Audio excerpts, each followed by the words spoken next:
Today we joined by the one, the only, the Joburg DA mayoral candidate, Helen Zille. Clap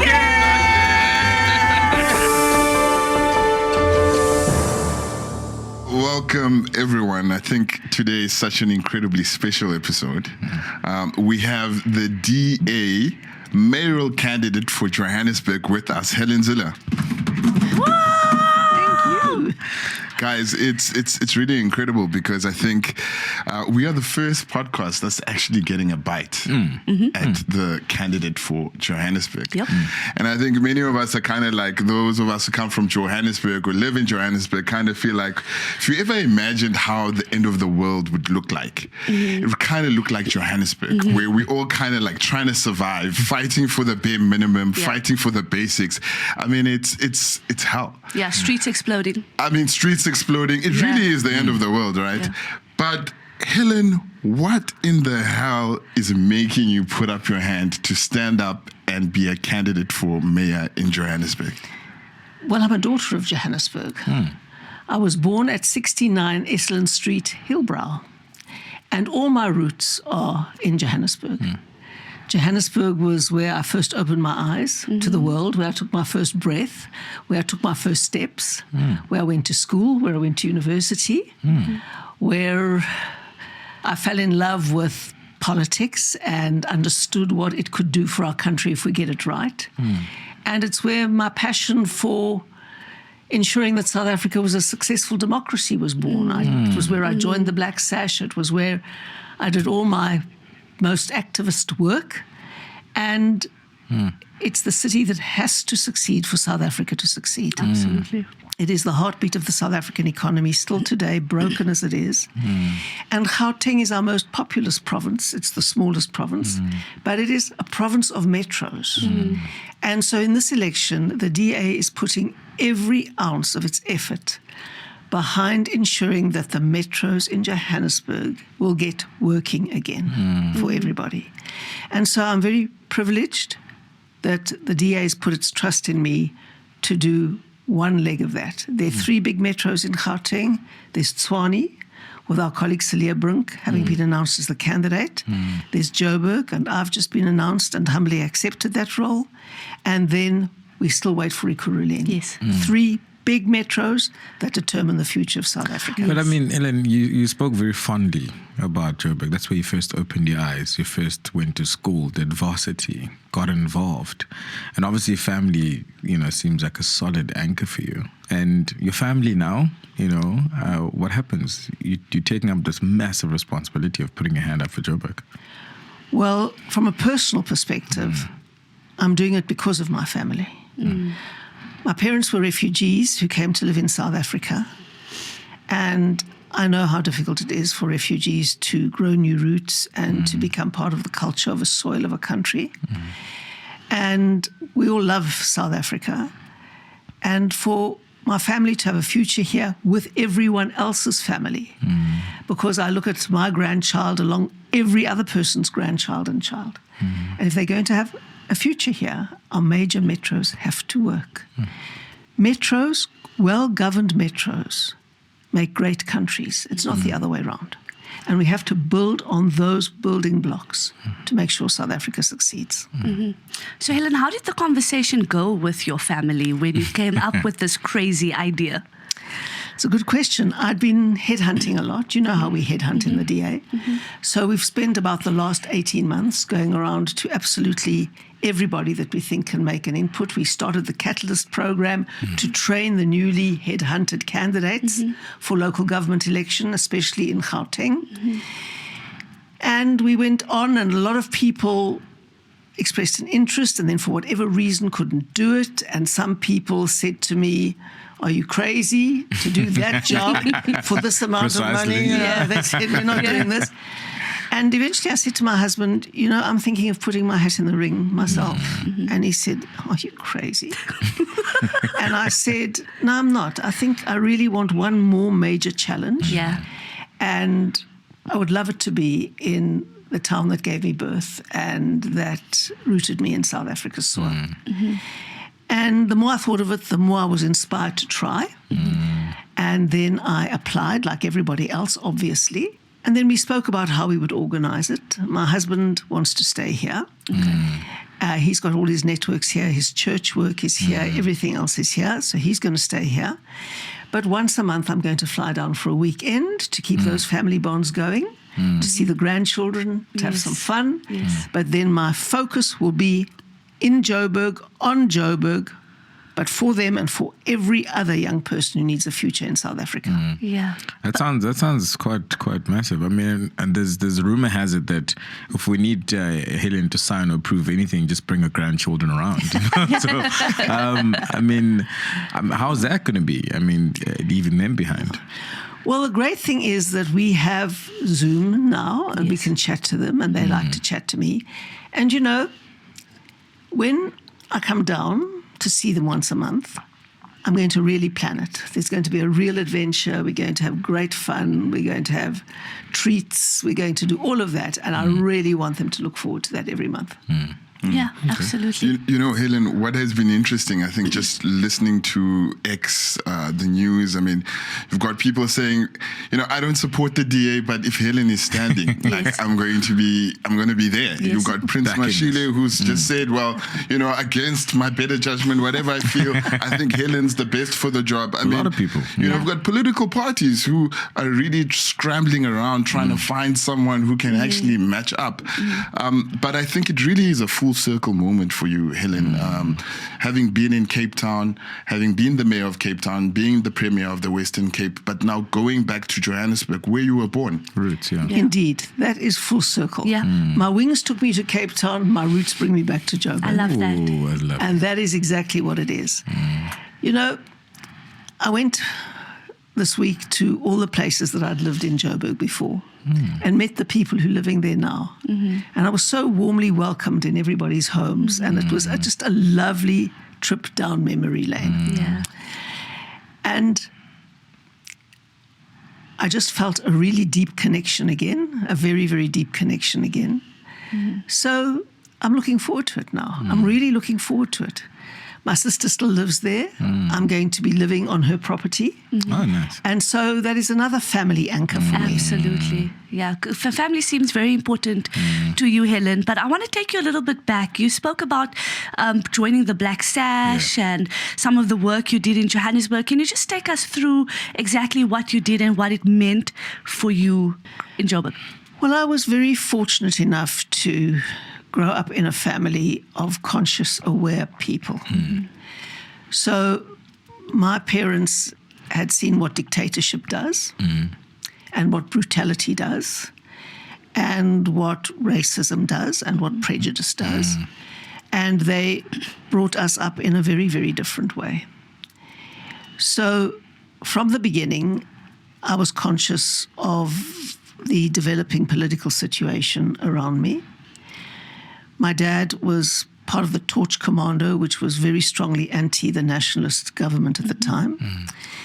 My mother, as soon as she could, joined the Black Sash and was working hard on that. So they brought us up with a strong consciousness. I've always known that Joburg was built by miners who came from all over South Africa and often gave their lives to take that precious metal out of the ground on which modern South Africa was built. And my dad worked in Soweto voluntarily for many years. He worked at the Self-Help Association for Paraplegics. It wasn't his full-time job, it was his voluntary job. And he basically got that. It was a group of people. It was a co-op. I think it was probably the only co-op in South Africa that worked because it was run by a German. Anyway, it was absolutely great. And he got lots of contracts for people who'd lost the use of their legs to be able to use their arms to earn a living, you know, fixing cables, fixing cameras in the days where we didn't carry cameras around us on our cell phones, all of that. And he often used to take me there. And so I just felt very rooted. His secretary used to live in Lenasia, and we sometimes went there.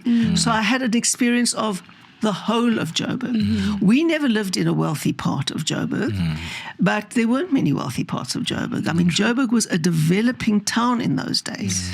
It was a town struggling to become. And where did you live, Helen? Well- which part of Joburg? Well, I started out life in Orange Grove. And then my parents moved right outside Johannesburg to a place which is now a very grand suburb. It certainly wasn't then. It's Rivonia. Okay. They had small holdings there and literally pondoks. When you look at pictures of the house that I grew up in, large parts of it are corrugated iron. Okay. And it wasn't a large house, but large parts of the small house were corrugated iron. And at school, we didn't have flush toilets or anything like that. We had bucket toilets. That's how it was. No one thought any different because there wasn't anything else. And most of the kids at the school came from the Leeuwkop prison. So it was the Leeuwkop prison warders' children. Poor, poor, poor. I mean, very few children in my school had shoes at the beginning. So that's how we grew up. Happy as Larry. Free. I mean, I just hop on my bike every day and ride to school, no problem. It's those very happy memories that come back in a situation of very modest beginnings.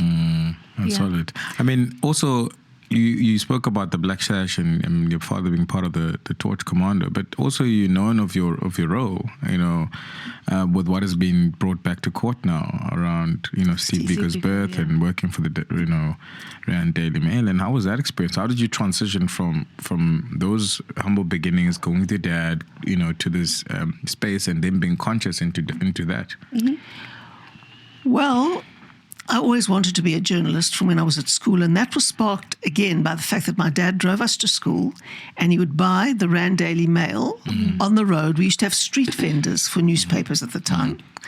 And we used to buy the newspaper, and then he used to drive the car and say, "Tell me what is going on in the world." And I would have to read the newspaper quickly, the front page and everything, and summarize for him what was happening. And I really got addicted to the news. I followed the running stories. I'd be dying to see what happened the next day, how this would turn out, how that would turn out. And my dad discussed them with us, my sister and me. And it really got my interest in current events, in news, in issues. And the Rand Daily Mail was a strongly anti-apartheid newspaper. So he used to discuss the opinions and the analysis with me. And I developed a huge general knowledge of contemporary affairs. And I always knew more than the teachers when we had the contemporary affairs discussions at school. I remember all sorts of technical discussions that I picked up from my father in that context. And I decided from that I wanted to be a journalist. But I first did a degree, and then I did half a teaching diploma with the final year of my degree. But I didn't want to finish that. So I applied to be a cadet at the Rand Daily Mail, and fortunately I got in. I was the only girl that got into the course, but I was really, really relieved. And then from then on, I had a really good editor, a series of editors, and I was lucky enough to be deployed to good stories from the very beginning. My proudest moment, actually, when I looked through my cutting book, I was brand new out of the cadet course. It was in 1976. I graduated in 1974. I was on the cadet course in 1975, and in 1976, one of the shape-shifting events of South Africa occurred. Yes. And that was the uprising that started in Soweto and spread around the whole country. And I was a junior reporter, but I was lucky enough to be included in the team that covered it. And obviously I was like a huntlanger, and I was doing the junior grunt work, but I was with people in that team like Doc Bikicha, like Willie Kuzwayo, like Peter Magubani, like the really great names of journalism of that time. And I was in their team, and I felt very proud about that. And then in a running story over time, you don't have individual bylines, that's your name on a story. You have a collective byline. And still to this day, I have a photograph that I took of that collective byline, because those were all the really great names of journalism of the time. And I learned from them. I really learned from them. And it was a unique education in South Africa of 1976. Absolutely. Because the majority of that team were black South Africans who really knew what was going on. And that was a real induction for me into the deeper aspects of what was happening. Yeah. So, Helen, you go from Black Sash, journalism, Rand Daily Mail. How did you end up in politics? Well, I ended up as the Rand Daily Mail's political correspondent. And then I had to spend 6 months in Cape Town every year because I had to cover Parliament. Okay. And then I met a guy here. Oh, Ooh. that's how it starts. That's how it started. So the Rand Daily Mail delivered for you. Yeah, too. it really did. And I met my husband here, and as happened in those days, a long time ago, the woman moved to where the man went. Okay. That's how it was. In some cultures in South Africa, that's still the same today. Yes. And I can see all the debate about men being able to take their wives' surnames. Surname. That has really Yes. pricked something, has it not? Not And too you've sure. got a great surname. Not too sure about that. But, yeah. Anyway, but in those days we went to where our husbands were, and so I stayed on in Cape Town, and that's how I was in Cape Town. Then I had 2 children here, and then I got involved, as I always do, to try and make things a bit better, and I was involved in the Grove Primary School. I became the chair of the governing body there, and that was very early 90s, became very involved in helping to draw up the South African Schools Act. Peter Hunter, Professor Peter Hunter, he was a professor of education, was really mandated to coordinate that task. I contributed as much as I could as chair of a governing body to that. And it was a good law.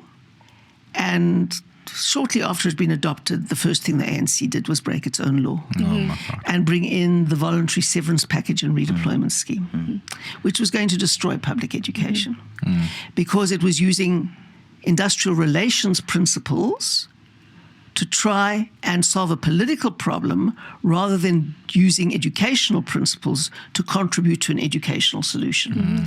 And I could see what was going on. And so I mobilized 80 schools around South Africa, and we took the government to court in 1996. So that was 20 years after 1976. And we took the government to court and we won. Sure. And then what did the ANC do? Exactly what the National Party had done before them. They went and changed the law because we'd won a court case. Yes. And I was outraged by that. And I was writing a lot in the newspapers about education policy. And then the DP at the time contacted me and said, would I like to look at their education policy and tell them what I thought of it? So I said, sure. And then I said, well, may I revise it? And they said, yes. And then my revised policy was adopted by the DP. Wow. And then Tony Leon asked me to put my hat in the ring for the provincial legislature. Okay. He said to me, we could hold the balance of power in the provincial legislature. We could put together South Africa's first democratic coalition in the Western Cape legislature. And maybe you could even end up implementing the policy you've just written.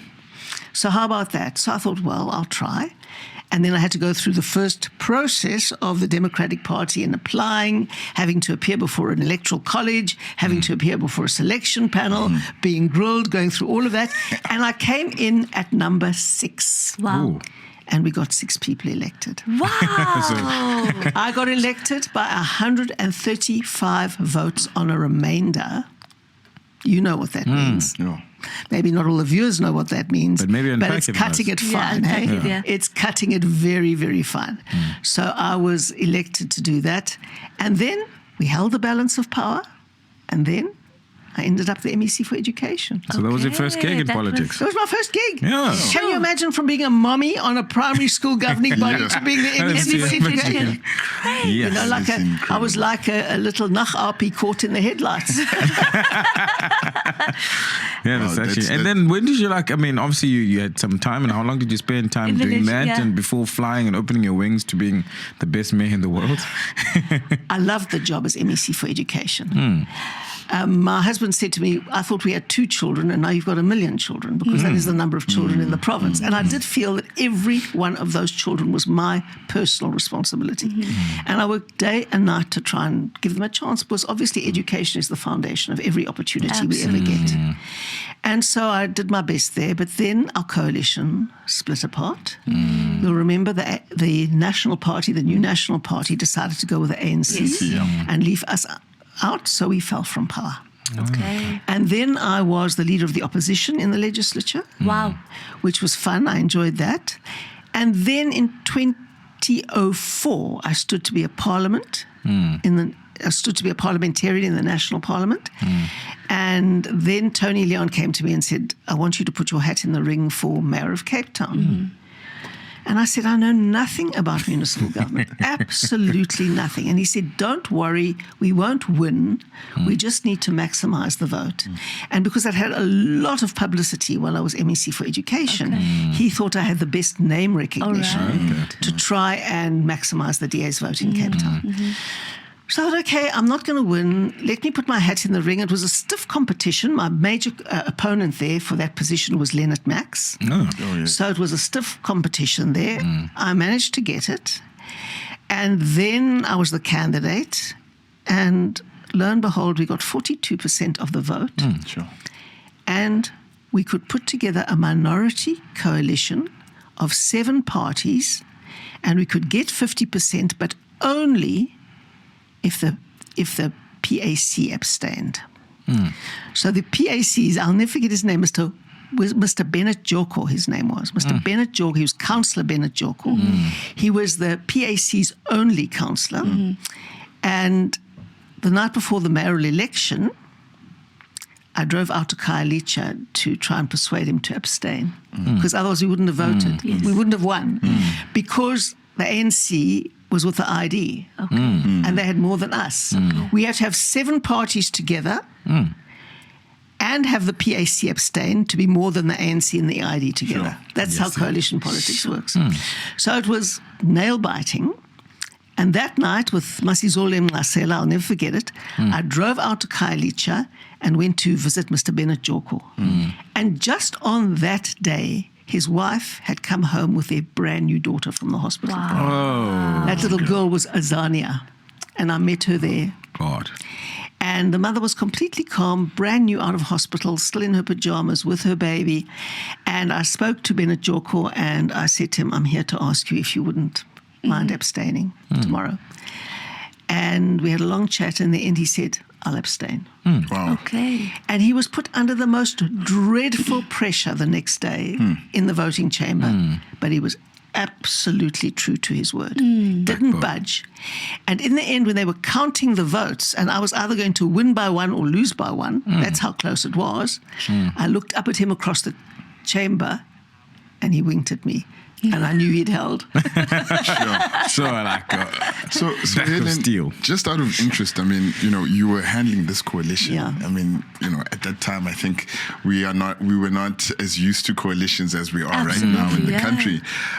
But really, what's some of the lessons that you really pulled out of it? Because we see across our municipalities these coalitions falling apart. I mean, I think to manage such a coalition at that time, something that was very new to our country, must have been quite a sight. Absolutely. It was a challenge, especially as we only had a minority coalition. We didn't even have over 50% with all those 7 parties voting together. So we always had to rely on the PAC abstaining. And obviously the PAC wouldn't abstain on every issue because they wouldn't have agreed with us. So that was very, very challenging. But what I learned from that was we need thresholds in this country. Now let me explain what that means to the viewers. You obviously all know. Thresholds mean that you have to be a serious political player to be able to be part of running a government. And in every country that has proportional representation like we do, that has successful coalitions which come from proportional representation systems, they have a threshold. In Germany, you can't get any seats in a sphere of government unless you get 5% of the overall vote for that sphere of government. In Denmark, it is 2%, I think, or 3. No, I think it's 3%. And basically that says that you don't want 4 or 5 parties with only one representative in the whole sphere of government, in the council, for example, that can bring down the government. So we had a 10-party coalition in Nelson Mandela Bay. It was a non-starter because there were 9 parties that could bring down the government if they didn't agree with the DA. And some of them only had 1 seat in the whole of the council. And then one person could decide whether there was a DA mayor or an ANC mayor in Nelson Mandela Bay. Now that's insane. And that isn't democracy. Because no one intended democracy to be one person can decide whether an ANC mayor or a DA mayor governs a huge metro. So we have to have thresholds.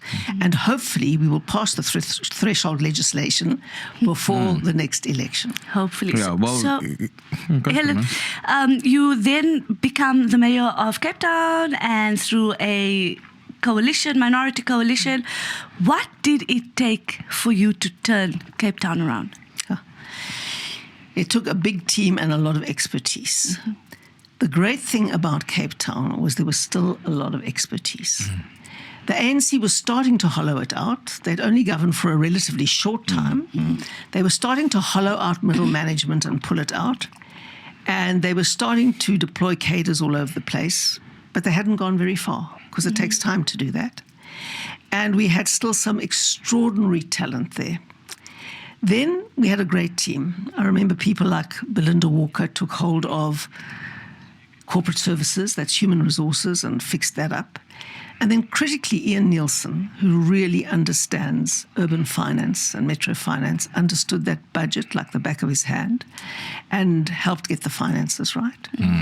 And there were really good officials who were committed to fixing the city.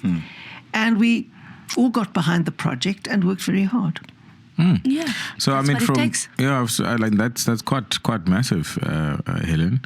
But then it brings us back again. You went and did this in the city of Cape Town. Like, why Joburg? What is it that you see that needs to be done in Joburg that made you put up your hand and say, we need to go and turn that particular city around? Yeah. Well, Joburg is going to be much harder. Absolutely. Much harder. I mean, Joburg has been broken for 30 years. Yes. Not 5 years, 30 years. And it's much easier to break a great institution or city than to build one. It takes decades to build any great institution. And it literally takes probably a decade to break it down. And Joburg hasn't been broken so badly overnight. It's happened incrementally, and it'll have to be fixed incrementally. Okay. The first thing I'm going to have to do, and I've already been studying the budget, is really get to grips with the budget. We will have to look at the capital budget versus the operational budget because the ratio is completely skewed. I mean, Johannesburg has become an employment bureau for ANC cadres. Helen, can you just explain capital budget and operational budget, just so we understand? Okay, good. Capital budget is when you're building infrastructure, the important things that you need to keep a city running. So when you're putting pipes into the ground, building water purification plants, building sewage plants, getting the electricity network to work, replacing underground pipes, building roads, all of that sort of thing. That is the capital budget. And internationally, the benchmark should be 4 Rand for expenditure for operational, which is all the staff doing the work, to 1 Rand for capital. In Joburg, it's almost 10 to 1. Wow. So they've got far too many people doing far too little work. That's basically what that figure tells you. And so that's a big, big issue. They've also duplicated all their functions. They have internal departments, and then they have municipal entities doing the same thing. And I don't know how they manage that. And that's why there's all the red tape and you can never get anything done. And of course, double the opportunity for corruption. So that is really bad. And then Johannesburg has the lowest overall ratio of maintenance spending. So internationally, the benchmark for major cities for maintenance spending has to be 8% of the overall capital cost of the capital. In Joburg, it is the lowest of every South African city at 1%. Wow. That's why everything breaks and doesn't get fixed. It's all broken. And if you don't fix things when they break, it is cumulative. They break more and more and more things break, and your budget goes closer and closer, and you need it to go further and further. So you're getting behind every single year. You're falling further and further behind. And that is what has happened to Johannesburg. It has fallen further and further apart and behind. And with these shaky coalitions where people want to get their way or bring the government down, and and when you say their way, most of the smaller parties just want their people into the key positions. That's what they want. They see it exactly the same as the ANC, that a cadre deployment opportunity for them. And that's how you destroy a great city. Yeah. Now, to unravel that is going to be difficult because we are likely to have a coalition ourselves, right? Yeah. Hopefully, we won't have scores of small parties because hopefully by then, voters will have learnt that there are only two parties that can be the biggest in Joburg. The one potential party that can be the biggest party in Joburg is, of course, our major opponent, the ANC. And the other party that can be the biggest in Joburg is the DA. Yep. Now, if people take their vote and spread it amongst all sorts of tiny parties, you can obviously see what's going to happen. It takes votes away from the DA and then makes the ANC the biggest party. So the ANC gets the Metro Mayor and puts together the government. And that will be death for the city of Johannesburg. It can't happen again. It's really now or never for Johannesburg. But the voters need to get that. The voters determine who governs Johannesburg. And they've got to understand that every vote for a smaller party runs a greater risk of getting the ANC as the biggest party. And if we have any chance to rescue Joburg and to get Joburg working again, it's for the DA to be the biggest party. So even if you don't like me, and lots of people don't, that's absolutely fine. And even if you don't like the DA, if you love Joburg, Yes. do the right thing by Joburg and get the DA to be the biggest party. Yes, we have to. I don't think we have a choice in Joburg. But speaking about municipalities, we heard the President, Cyril Ramaphosa, come out this week speaking about DA municipalities.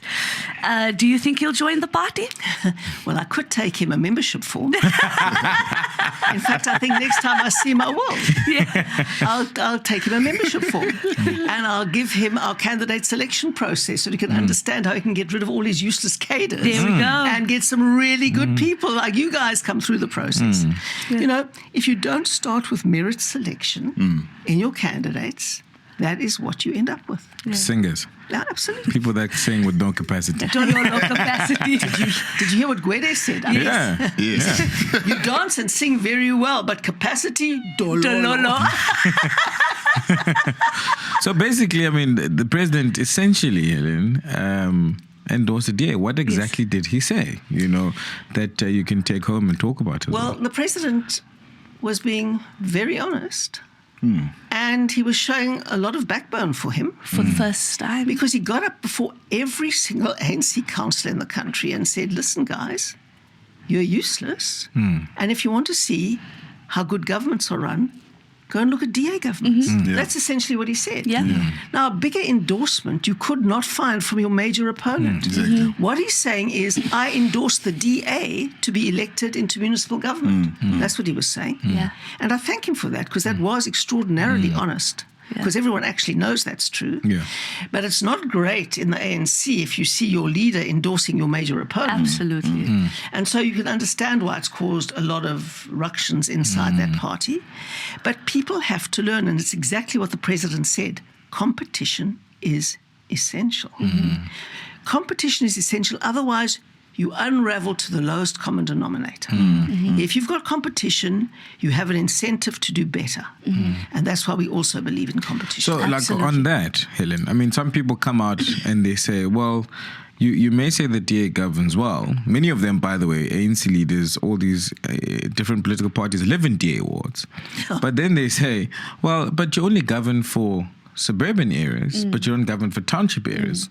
I mean, what do you have to say about that? Well, what I have to say about that is the following. I can take anybody to the township areas in Cape Town, and we will ask whether local government is doing its job. Have they got clean water? Have they got regular refuse removal? Have they got access to public transport? Have they got access to sewage systems that mostly work? Have they got access to all the basic services? I once got into big trouble when somebody said, look at Langa, you're not delivering in Langa. Now, I live right next door to Langa. I live in Pinelands, which is literally next door to Langa.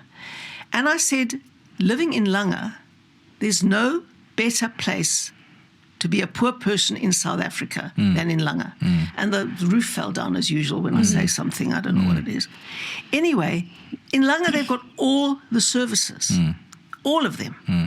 It's not that way everywhere because you must understand the scale of urbanization. Urbanization has been just extraordinary. People coming from the rural areas, very, very poor, with nothing, finding a piece of unserviced land to live on, and then we try and ensure that we get services to those people more and more. The amazing thing is, look at the statistics that are not compiled by us, but by Statistics South Africa, of how many people have access to clean water, to sewage systems, to electricity, to public transport, to all of those things. And that is obviously a measure of the poor, and find out where they are the most. The amazing thing about the Western Cape, and specifically Cape Town, is that we've kept up with the rate of urbanization. And still, despite the fact that literally hundreds of thousands of people have moved here, we actually keep up with it, and they get the services they require in short order. I get very frustrated at the red tape that makes it so difficult. The red tape is often there to try and stop people being corrupt. It never stops people from being corrupt. It stops law-abiding people from getting the work done quickly, but we're a party of the rule of law, so we do abide by the law. But we're doing the very, very best we can. The most important thing to get people out of those circumstances is economic growth. Absolutely, yes. If you have economic growth and jobs, then people earn something. The minute people earn something, the private sector creates the solution. We've got many, many places going up, just right next to me in Pinelands, where we, as the provincial government, gave the land, the Conradi Hospital land. The private sector came in and built 3,000 units. And when people have a job, they can move out of their circumstances into those units and have a dignified and better life. So to deal with those circumstances, government must do its bit. And its bit is basic services. People must expect the government to deliver them a 3-bedroom house and a car with a garage. It's never going to do that anywhere in the world. What government is going to do for you is give you basic services, a decent school, a decent clinic, and all the other foundations on which you can live a dignified life for yourself and your children. Then it is over to individuals and a policy that encourages economic growth and jobs to get people out of poverty. Talking about a dignified life, Helen. I too was born and raised in Johannesburg, and I love my city, and I get emotional when I think about where Johannesburg is right now. We don't have water. We have potholes everywhere. We don't have streetlights. Rubbish is piling up. Streets are exploding. And it sort of gives, as a resident of Joburg, I have PTSD and I have trauma when it comes to the city of Johannesburg, because I don't have water right now as I sit here and speak to you. I didn't take a shower this morning because there's no water. Just getting a water tanker is a problem. And so a lot of people, feel that, yes, it's broken and something needs to happen and it needs to be fixed. So when you look at Johannesburg, what are some of the key issues that come to your mind? Well, the basic services are obviously the priority. You can't have a functional city without water. Residents have a right to access clean, drinkable water, and that has to be number one. It's amazing to me to see how few meters of water pipe Johannesburg replaces every year. It does about 17 kilometers, I think. That is a drop in the ocean compared to the hundreds they should be doing. And I can't understand why that's the case. And of course, those very old pipes are the cause of the bursts and other things. They haven't maintained the reservoirs where it is in their mandate to do so. The entire infrastructure system is broken. And I wish it was a quick fix, but it's going to take a lot of investment to get that right. You mentioned the potholes. There are 100,000 potholes estimated in Joburg, and 1,000 more are reported every week. And it's going to take billions. The figure I recall is 16 billion to fix all of those potholes. When I added up all the estimates of how much it will cost to fix the infrastructure of Johannesburg, it was between 200 and 300 billion.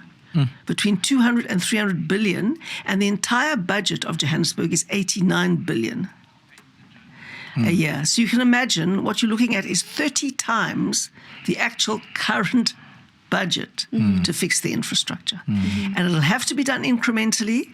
No quick fixes here, but it'll have to start with water and other basic services. You know, so I just want to say, Helen, you know, not having water, and then you have the city of Johannesburg demanding any amount that you owe them. It's a 5 rand or a 10 rand. They will come and put you off, and yet you don't have any services. So there's obviously a disconnect between the basic services and the billing and revenue. Let's not even speak about incorrect billing. I got a bill the other day and I almost fell off my chair. I mean, it's just 2 people that live in my house. And I couldn't believe that this bill. So there's a massive problem when it comes to basic services and billing. And people, pensioners, people who are in the middle class, people, you know, not even the rich, are struggling to even just pay for services they don't even get. You see, that is the dilemma. Yeah. Johannesburg has a payment rate of 85%. Now, it really needs to be much higher than that. It needs to be 97% or somewhere around there.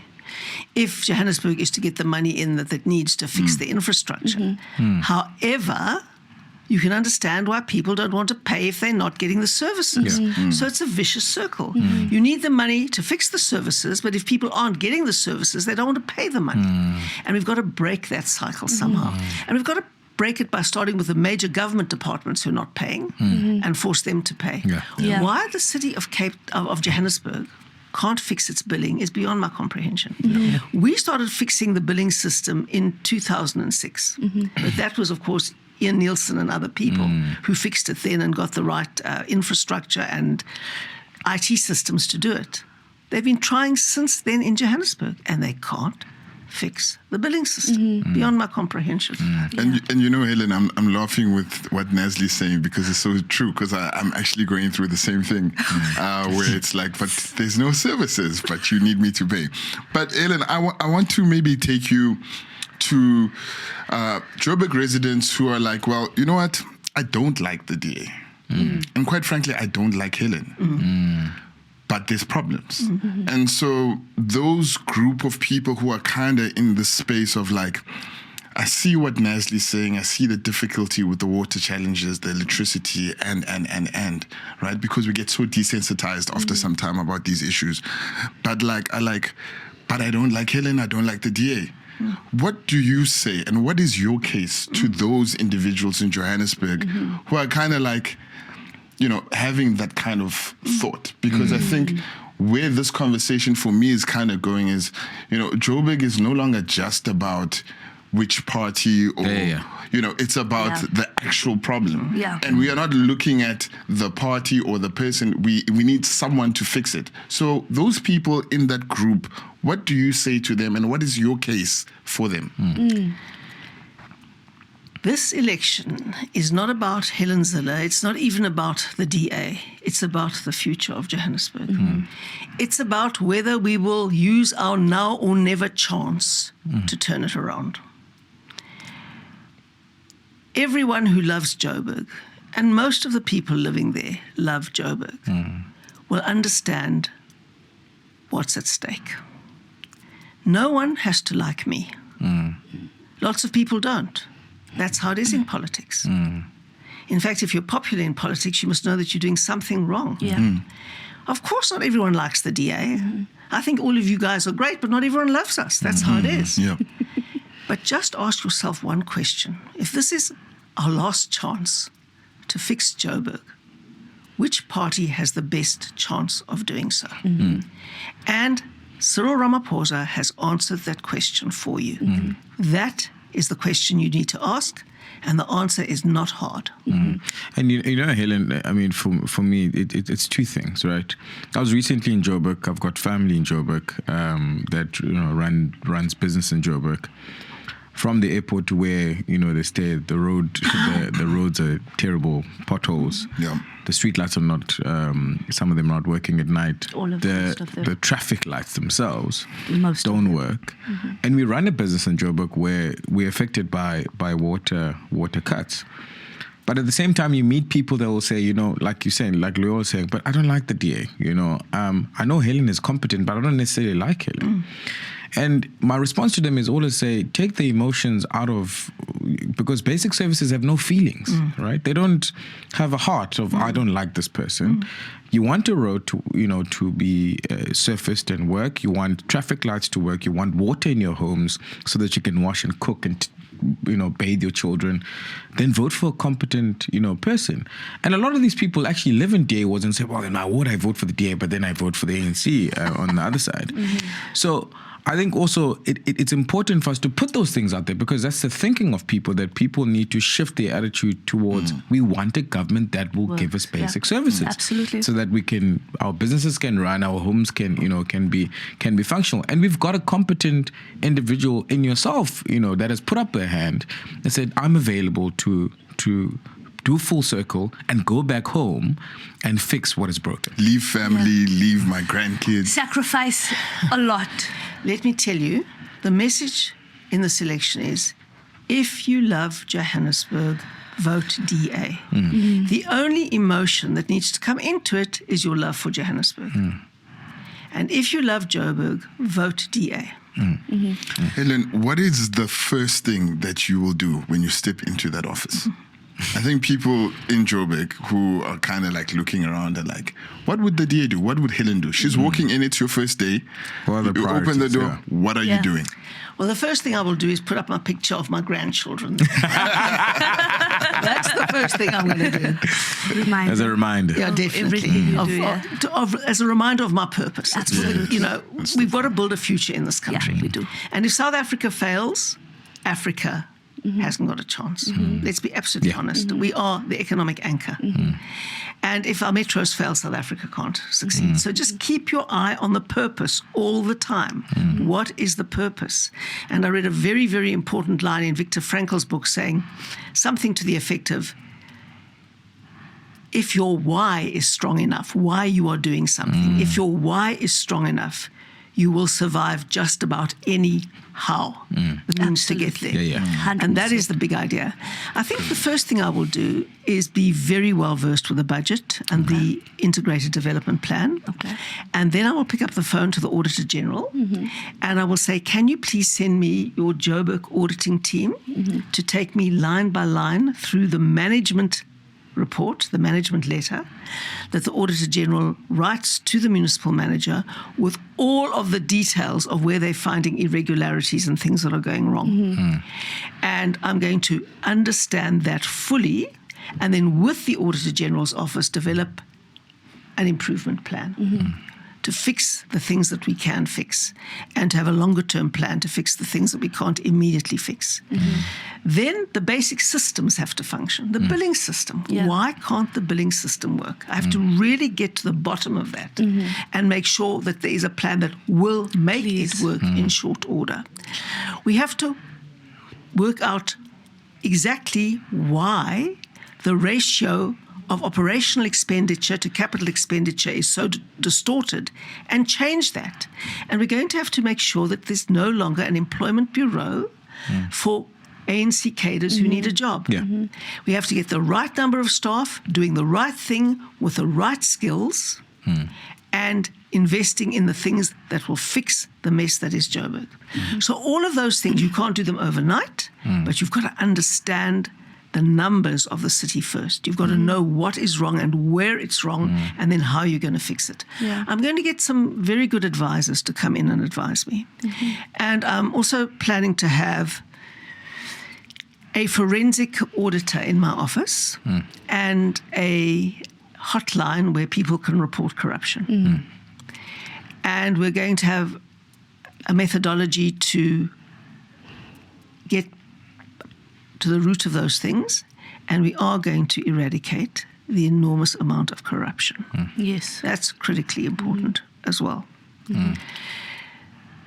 Another very important thing for us to do is to get public-private partnerships going.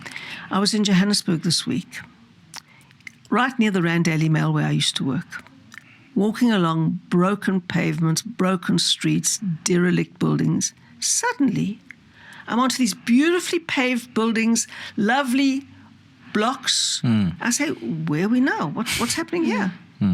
And they said, no, this is a partnership with the private sector who have built student accommodation here, and they have revamped all of these flats because they bought them and revamped them. They've got access control. They've got security in this precinct. They've paved the roads. They've greened them, lovely flower beds, lovely tables and little chairs where people can sit, dustbins. There's no litter there. And literally from one block to the next, it's day and night. And that is because the private sector comes in, they put in their money, they put in their management, they put in their security. People come and live there, have a sense of dignity, have a sense of pride. And I was absolutely amazed. I went to one of the student accommodation buildings, biometric access, so you can't just get anybody in that you want. And a sense of real pride there. The buses came along, dropped the students, they went up there, and literally one block away from that is the old Doornfontein station that I used to remember so well. Derelict, what a mess, graffiti everywhere. You have to bring in the private sector as a partner. Yeah. Now, Helen, are you going to bring your axe with you to Johannesburg? Well, you know, my axe is never far behind. I mean, I've spent a lot of time thinking about a problem. I understand the root causes of the problem. I get a lot of advice from people who know a lot more than me. And then I say, that's where we're going. This is how we're going to get there. And then together, we cut through a pathway in the forest. Yeah. So Helen, I want to take us back to the water issue. And the reason why I feel so passionate about it is because I mean, a lot of Joburgers are experiencing it, but I can only speak for myself. And I can tell you, Helen, going home to Joburg and not knowing if you have water or you don't have water, it messes with my mental health. It really does. We get throttled every single night. So we have a curfew for showers. So if you're not home by 6 p.m., forget about it. There's no water. And if you leave home before 6 a.m. in the next day, there's no water. So we only have water for a couple of hours. Now, you've spoken about the issues. I mean, we have the Hurst Hill Reservoir, Hurst Hill 1 and Hurst Hill 2. Yeah. The one doesn't work. The other one is meant for upgrades. It's got a crack. It doesn't. The trouble is you can't fill those reservoirs because they're so broken. Because they're broken. Exactly. So what is your plan to fix the water crisis? Well, we obviously have to fix the infrastructure. If you've got cracked reservoirs, there's no point pouring a lot of water into them to just seep out. Yes. So you do have to fix the reservoirs. But what you need is a very transparent plan and timetable that is up there on the internet and says, this is what we're doing by when and what you can expect. Yes. You have to have regular report backs to residents. You have to have open platforms, for example, on Zoom or these big meetings that you have online, or whatever the platforms are that you use. You've got to keep explaining what the plan is, putting budget to the plan, putting the best managers to the plan, and then sticking by your timelines through having a delivery unit. Absolutely. And if you do that and people see that you're doing what you say you're doing in the timeframes that you promised to do it in, people can really still resent it badly, but they know that something is actually being fixed. Yeah. I mean, Dada Morero said, give me 7 days. And people will have water. And were you one of the people he said that to? Yes, and his timeline expired yesterday. And you still have no water? And this morning I woke up and I had no water. Dada Morero. And he also said that things are not going to be fixed in 2 years, in 2 years' time. So he's been saying a lot that has not been true. You see, the truth is when you inherit something that is that broken, you've got to be realistic about timelines. And I'm going to have a lot of project managers there, expert project managers, because that's what you need. They are your most precious resource, as well as your depot heads who are sending out the teams to go and fix things.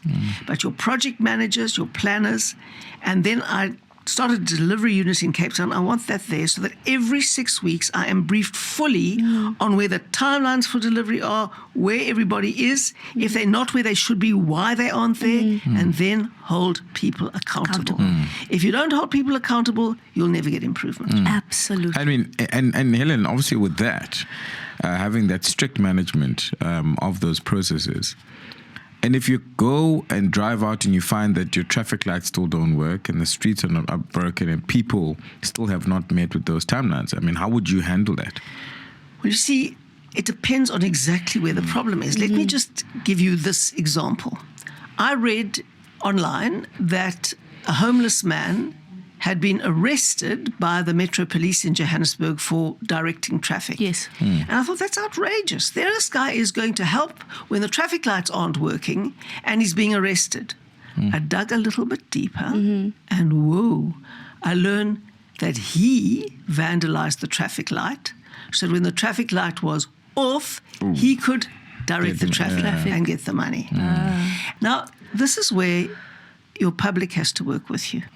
There has to be a shared sense of responsibility around fixing this. It's government's role to play a very, very major part, but citizens must put their money where their mouth is if they say they love Joburg. They have to make an effort to. Helen, you know, when you think of, and I think a great example is when you think CBD Cape Town and you think CBD My goodness. right? And there's a funny story that, you know, Joburgers will know if you travel in the CBD of Johannesburg, that when you travel in the city of Johannesburg, show no sign of weakness. Yes. Do not cough. Do not do Yes. anything that will Walk make like you you a own target. the street. Because it is that dangerous. And so I think when we look at the CBD, when we look at the hijacked buildings, when we look at the filth, when we look at just safety, you know, first time coming to Cape Town, and I was like, is this the CBD? Yeah. Because, you know, Same. it's just so different. You don't feel like you have to show no sign of weakness. You know, you have to, you know. I used to take the bus from Wits home, and sometimes the metro bus didn't come, so I had to walk from Wits through town to get to Gandhi Square, and I would walk like I own the street. 'Cause you No have to, signs you of have to. weakness. Don't look I around. was advised Keep never moving. to walk. So I've never done it. Maybe when you may, I will do it. Well, I'll be walking those streets a lot, believe me. I'll be walking those streets a lot. I'll be going to look and see. I really believe in Helen Suzman's old adage. She said, go and see for yourself. And you really have to do that, especially when you're in government. Look, a lot of those buildings are hijacked. And what I want to do very early on is get every single owner of a property in Johannesburg together and say, right, we're in this together. We have to fix this together. And then we have to look at a plan. Now, we're going to have to do this with Home Affairs as well. Because the fact of the matter is, we as the DA are a party of the rule of law. Yes. And a lot of people are unlawfully in South Africa. Yes. And a large number of them are concentrated in Hillbrow and the CBD. And we have to ensure that people living in South Africa are here lawfully. Yes. And that they abide by our laws and that they are contributing citizens while they are here. Now, that is enormous because it'll take a whole of government approach. I'm already talking to Leon Schreiber, our Minister of Home Affairs, about that. And obviously, we will bring the city and the province and all the building owners in. And if they could do that in that little square around N Street near Main Street, we can do that in many more squares across Johannesburg, Absolutely. incrementally. And if everybody's putting a joint effort, and the municipality has a special unit to fast-track planning approvals, to fast-track project management, so they don't languish for 8 years. This poor company who's developed this fantastic precinct in the middle of rundown Johannesburg, they were telling me that it took 8 years to get permission from the planning department in the city of Johannesburg. Now, that is insane. You have to have a fast track. You have to have the project managers there. You have to go through all the processes, but you need a special unit to fast track those applications. And so we need to do a lot of things that are going to make it attractive for the private sector to come in. And I saw the solution. You get units, small units, they're not huge units. People get them, they pay something towards them, certainly if they're working. They have biometric access. It's not a free-for-all for hijacked buildings and stuff like that. You have proper security and you can transform a city square, but it needs a whole of society and a whole of government approach. Yeah, I absolutely agree. You know, where I live, we have a very active residents association. And shout out to Chris and Danny, who essentially does the work that the city should be doing. So if we have like issues with service delivery, the community will come in and assist. So we have like water tankers that the community paid for so that we always have some sort of water. So I think the stakeholder and collaboration with residents associations is very, very important. And yes, Helen, I've become that auntie who is very active in my community and always watching and checking what's happening. So how do you foresee collaboration with residents associations and stuff like that? That's a very important point, Nasli. For every crisis there is in Johannesburg, there are active citizens working together to overcome that crisis. Johannesburg has social capital, and that is even more important than financial capital. It has people who love the place, who want the best for the place, and who are working together for the place. And they just need a mayor and a council that will get behind them and maximize their efforts and work together with them. That is the key to solving Joburg's problems. We have different roles to play, but we all have to play those roles, and literally the citizens will lead that process in Johannesburg. The citizens of Johannesburg are amongst the most passionate and committed I've ever met anywhere. True. Yes, it's true. Yeah, so Helen, just a simple question. Do you believe that we can turn Johannesburg around? Do you believe that you can turn Johannesburg around? Well, I don't believe that I can, but I believe with the whole of society effort we can. And I don't think we'd be going into this with such determination if we thought it was a lost cause. We believe in Joburg. We really believe in Joburg and its future. And it's because it's got so many active citizens doing their thing. So working together, we can turn around what's been broken. We can make Johannesburg work for everyone. That is the vision. And the DA can get that done. It doesn't help to have one province and one major city working. That's like sitting on the top deck of the Titanic and having sundowners. No, we're not going to do that. We've got to ensure that whole ship is floating. The great and good ship South Africa has to be floating. And if you want South Africa to float, you've got to get the metros to be the strong underpinning of the boat. And metros make great countries. That's what we're going to do. And then we will live in a country with a real future. Look, I mean, talking about the future, you've got a lot of young people also in Joburg that are feeling hopeless, despondent. And part of your vision, when we join the dots looking backwards, I mean, 5-10 years maybe after your mayor, what do you have to say to those people to make sure that future, looks like that based on your vision? I mean, we've got a new generation that we have now. I want young people to believe their future is in Joburg. You've got problems when young people start believing their future lies somewhere else. I want them to start believing in the future of the city, that they do have a future there and that they can shape the future there. And many of them still do. That's the great thing. And we have to get together with them, but make them understand that no government is going to deliver a standard of living which will make you feel you've arrived. A government can help build the ladder for you to climb out of poverty, but you have to climb out of it. And that's got to be through effort, through energy, through using your opportunities, through not getting pregnant when you're a teenager, through not getting on alcohol and drugs. No government is going to help you become the best you can be if you're going to fall into addiction. That is your responsibility. And parents have a critical role to play as role models, as people who devoting and committing everything to the future of their children. That's the kind of culture that a country needs to succeed. And we need to build that. But if people think, well, the government does nothing for me, and I say to them, well, do you have clean water? Do you have electricity? Do you have public transport? Do you have roads? Are the potholes fixed? Do the traffic lights work? Does your toilet flush? Is there a school for your kid to go to? Is there a clinic? And they answer yes to all of that. I say, that's what the government does for you. And the rest of that, I'm afraid, is up to you. And it's very, very hard to tell people that, but it is the truth. And I have never told a lie in politics knowingly to anyone. And what do you have to say to the Gen Z generation that might not believe? Gen Z. Well, Gen Z are all cool Zen. I don't know where Z comes from, but I think it's probably Zen. Now it should be Gen Zille. Yes! Gen Zille! We bridge the generation gap, Gen Z, Gen Zilla. Anyway, we can do this. We can take each other's hands and get on with it and do it. There's no country in the world where a small group of committed citizens can change the future like in South Africa. I agree. And that is what gives you such purpose in being there.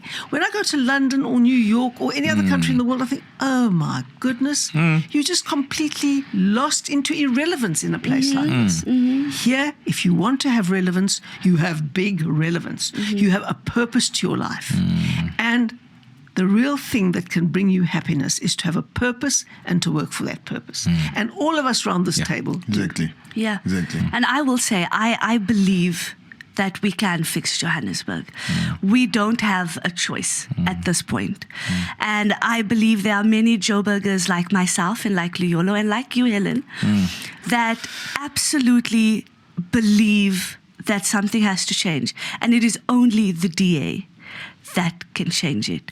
Now, Helen, I want to ask you a little bit of a difficult question because we've had 2 DA mayors in Johannesburg already. You would be our third.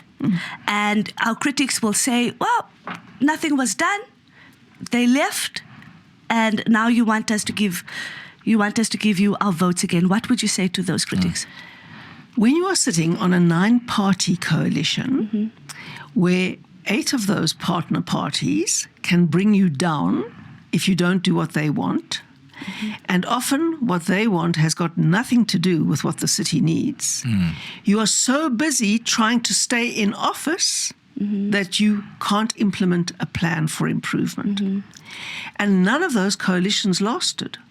Why? In Herman Mashaba's case, he was dependent on the EFF to stay in power. Now, if you are dependent on your arch enemy to stay in power, they're going to demand all sorts of things from you that don't help you fix the problems of the city. They wanted key positions in the administration. They wanted land invasions to be facilitated. And then, to stay in office, you give in to that. It makes it impossible to govern well. Exactly the same when we had the mayoralty the second time around. It is impossible to govern with 8 other parties, each of which wants to bring the government down if you don't do what they want. And what they want often has nothing to do with what the city needs. So that's why it's up to the voters. If they want another failed coalition government, spread their votes amongst all the tiny parties. That's the consequence. If you understand that you need one strong governing party and that the biggest party needs to be the DA to rescue Joburg, then the answer is to consolidate your vote behind the DA. That's how we can solve the problems of Joburg. That's the only way in. I mean, also there's also a question, Helen, people ask, well, I mean, there's so many people that could have put their hands up, to be the mayor of Joburg and the DA. Very competent individuals.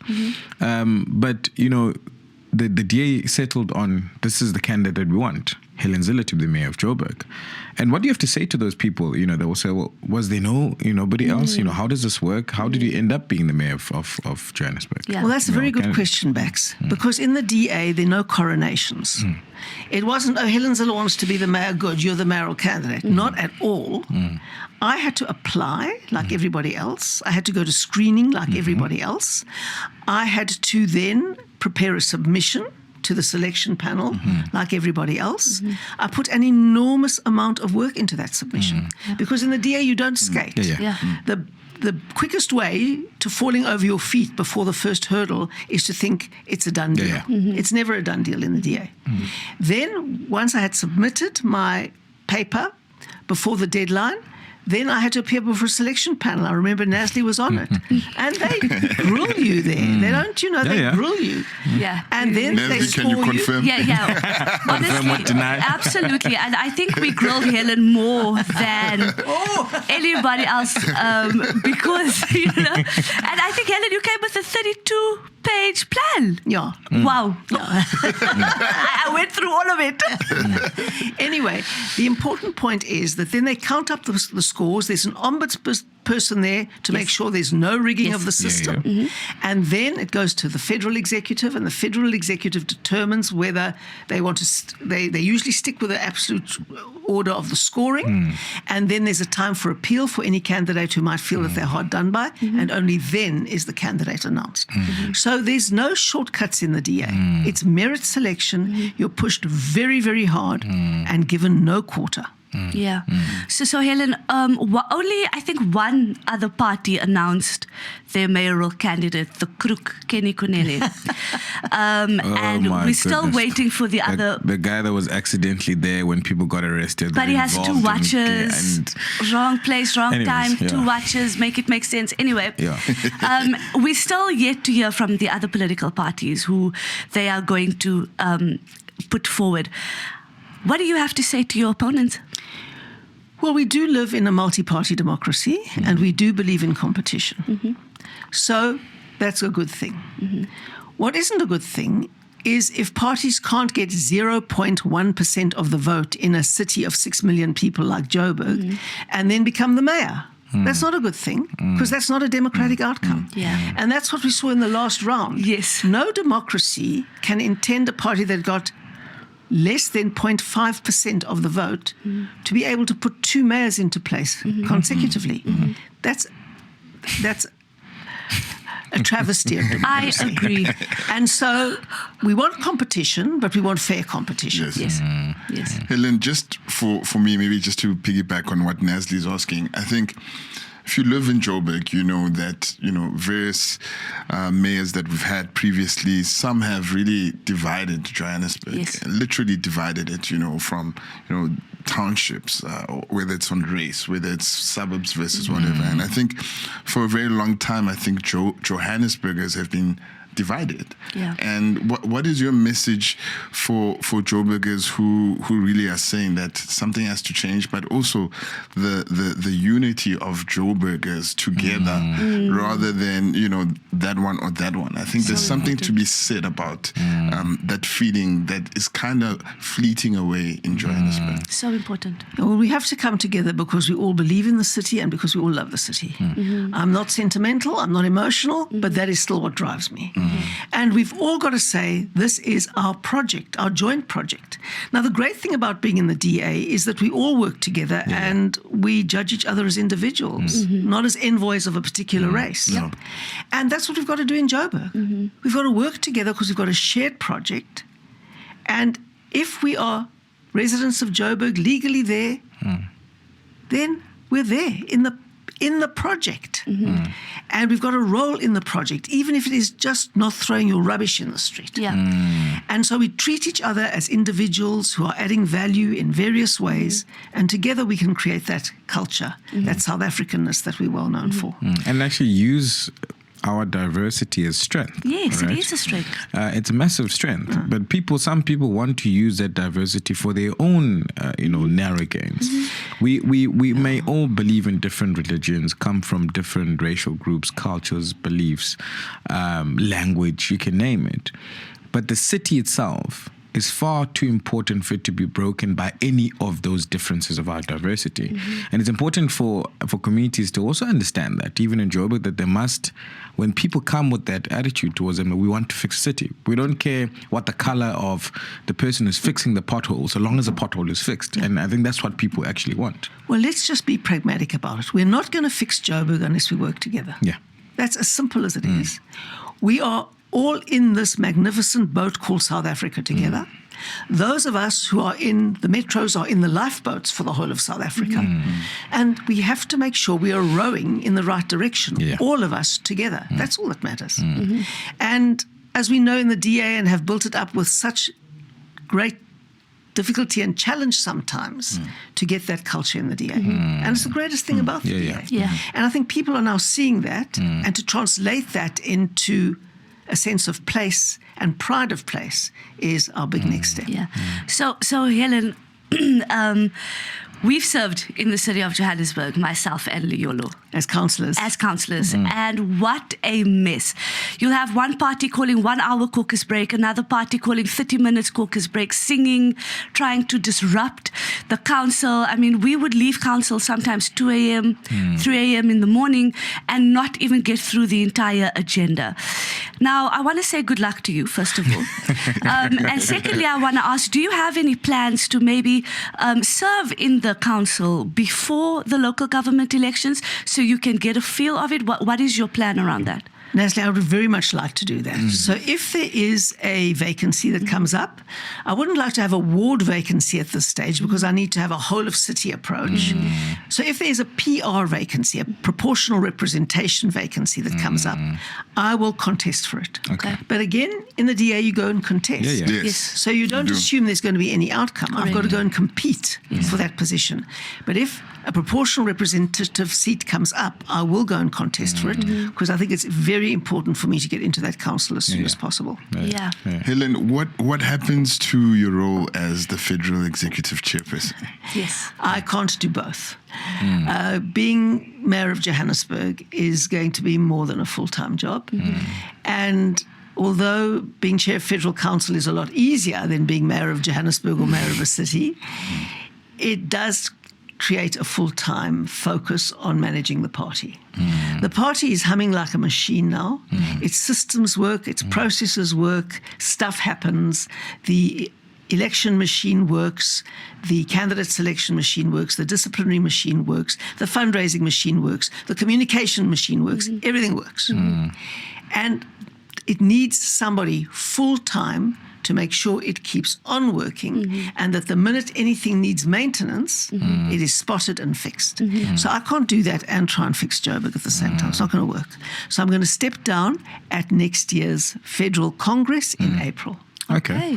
That's solid. And just from someone who's sitting at home, who says, after hearing and listening to Helen, here are the 3 or the 5 things that I can take away that she says, we believe we can solve X, Y, and Z to get Joburg working again. What would you say those things are? We will make sure that the budget is spent on service delivery and not on enriching corrupt cadres. Yes. Number 1. Number 2, we will appoint people to positions who can do the job and will be praised when they do and held accountable when they don't. Yes.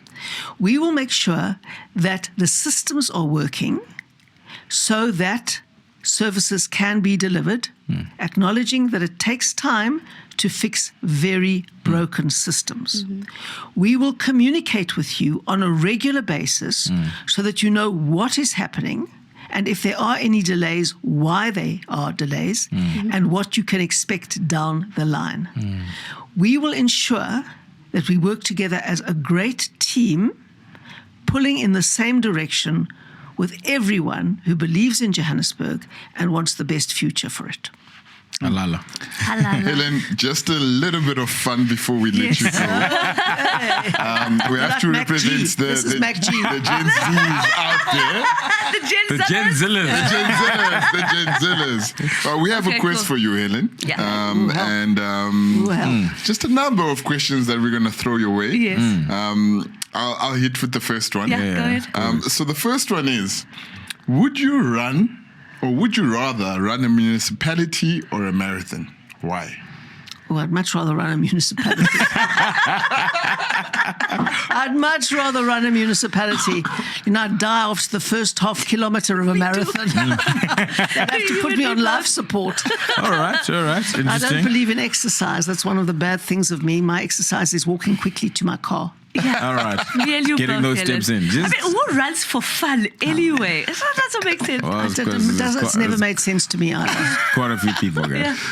So I'm a very big music fan. All right. Cool. I listen to a lot of music. So I wanted to know from you, what's your favorite house or amapiano song right now or music? Well, I like Vuka. Okay. By Oscar Mbo. Oh. And the reason why I love it is because it basically says things are broken, get off your butt and fix them. Yeah. That's basically the message of that it's like song, right? Vuga. Oh, So I hectic. really like that song because it's got that critical message. And I don't know if Oscar Mbo meant that message to be the message, but it's the message that I take away from it. Yeah. He says things are all broken up, things are a mess, wake up and do your bit. Yeah. So you're That's what waking it up says. and doing a bit for Johannesburg. And that's what everyone has to do. There we go. Shout So out. maybe Vuka will be my theme song. Who knows? But that would be Shout solid. out, Oscar. Oscar, did you hear Shout that? out to Oscar needs to Comment. listen to that. Comment down below. Let us know.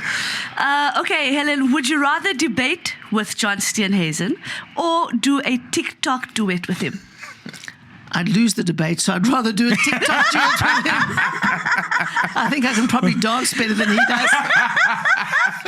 Maybe we'll try that as part of the debate. We'll see you maybe do that. All right, Helen, the next one is which one do you prefer, eggs or a typewriter? Eggs or a type. Eggs. X. Twitter. As in Oh, eggs. Twitter. You see what the Gen Zs have done? They've even changed Twitter to X. X or a typewriter. Yeah. I love X. And the reason I love X is that it could be, without all these crazy trolls, a fantastic platform for debate, for rational debate. And it could broaden our democracy. But you get lunatics who, the minute they have a handle that can give them anonymity, they are the most vicious, vile human beings. And it's a great pity, but I just ignore that and I carry on using it as a platform for debate. I don't allow myself to be silenced. Oh, okay. Interesting. So I'm going to ask you another one. You said people are Gen Zillers, right? It was just a joke. Do you know what this means? Isn't that a taxi signal? No. Do you guys want to tell what it means? Clock it. It means clock it. Clock it. Clock it. Clock it. Clock it. Clock it just basically means Gen Zs when they say, well, you're doing well or you look good or we're approving you to be Joburg mayor. So Yeah. Helen Zille, clock it. Clock it. That's so cool. I'm learning all the taxi signals for Joburg. They're really cool, those things. They are. You must learn the They are. Gen Z signals as well. Clock Clock it. it. Clock it. There we go. There we go. Very cool. Last one, Helen. If you were to compose a hip hop song Ooh. for your Joburg campaign, I love hip hop. Hip hop Yeah, is one of my favorite genres. What would the title be? Never give up. I love that. Never give up. Yes. That's Clock what. it. Clock it. I like never give up, because you can sometimes feel really despondent and think, I can't get around this way and I can't get around that way and I can't get over this way. Yeah. Let me find a way. Just don't give up. Yeah. Keep trying. I was going to say Joe Zilla. Zilla works with so many things. I don't know where it comes from. It does. All right. And what are your parting words to all the people that are tuning in today, especially the residents of Joburg? I genuinely feel privileged to have been given this enormous task. It's a team effort. I will be here to support the enormous energy and social capital of the residents of Johannesburg. And together, we will make sure that Joburg is the great city it can be. Absolutely. Lovely. Big up. There you have it to everybody joining in today. We were joined by the one, the only, the Joburg DA mayoral candidate, Helen Zille. Clock it! To everybody at home, please make sure you like, subscribe, hit the notification bell so you know when we post. Leave your comment down below and let us know what you think and how soon you'll be convincing everybody you know to vote for Helen Zille. Peace out. Thanks, Naz.